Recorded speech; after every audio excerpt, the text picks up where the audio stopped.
त्रिदलं त्रिगुणाकारं त्रिनेत्रं च त्रियायुधं त्रिजन्म पापसंहारम् एकबिल्वं शिवार्पणम्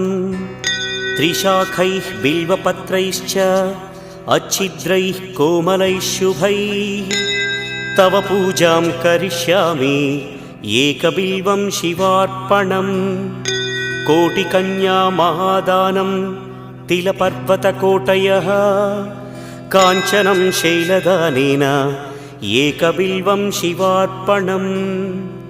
काशीक्षेत्रनिवासं च कालभैरवदर्शनं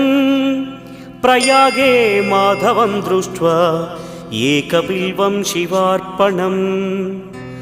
इन्दुवारे व्रतं स्थित्वा निराहारो महेश्वर नक्तं हौष्यामि देवेश एकबिल्वम्